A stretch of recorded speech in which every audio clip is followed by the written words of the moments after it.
நம்மளுடைய எஸ்கே பைக்ஸில் வந்து பார்த்தீங்கன்னா இன்றைக்கி ஒரு வெஹிக்கிள் வந்திருக்கு. இது என்னென்னா Yamaha Ray ZR. இந்த வெஹிக்கிளில் வந்து பார்த்தீங்கன்னா ஃபோர்க்கு எந்த அளவுக்கு பெண்டாக இருக்குன்றதை பார்த்துலாம். இந்த வெஹிக்கிளில் வந்து பார்த்தீங்கன்னா என்ன ஆயிருக்குன்னா, வண்டியை எடுத்துகிட்டு போயிட்டு இடிச்சிருக்காங்க. அதனால் என்ன ஆயிருக்குன்னா, ஒரு கம்ப்ளீட்லி வந்து ஃபோர்க்கு வந்து என்ன ஆகிட்டு இருக்குன்னா ஃபுல்லாகவே பெண்டாக இருக்கு.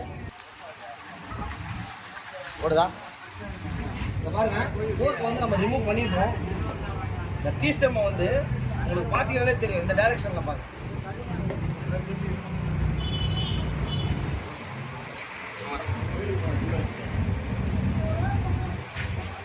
என்ன ஆயிடுதுன்னா ஆங்கிலே வந்து பார்த்தீங்கன்னா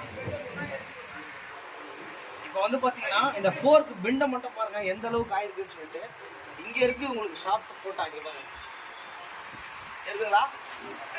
இப்போ என்னன்னா இதனால வந்து பார்த்தீங்கன்னா ஃபோர்க்கு கம்ப்ளீட்டாக பெண்டாக இருக்குது. உங்களுக்கு கிளியராக தெரியும்னு நினைக்கிறேன். இந்த பெண்டை எப்படி எடுக்க போகிறோம், என்ன பண்ண போகிறோன்றதை பார்த்துட்டு இந்த வண்டியை வந்து ஃபோர்க்கை மாற்றாமலே ரெடி பண்ண போகிறோம். வெஹிக்கில் வந்து பார்த்தீங்கன்னா நம்மக்கிட்ட வெஹிக்கிள் எடுத்து ரொம்ப ஒரு சவாலாக எடுத்துகிட்டு வந்தாங்க. என்னென்னு கேட்டிங்கன்னா அந்த ஃபோர்க் பெண்டு ரொம்ப பெண்டுங்க. இது அந்த டீ ஸ்டெம்மே வந்து பார்த்தீங்கன்னா ரொம்ப கிராஸ் ஆகிடுச்சு. இந்த டீ ஸ்டெம்லாம் மாற்றாமல் இந்த வெஹிக்கிளை வந்து நம்ம ஒரு பர்ஃபெக்டான ஒரு ஃபோர்க் பெண்டை வந்து எடுத்து முடிச்சிருக்கோம்.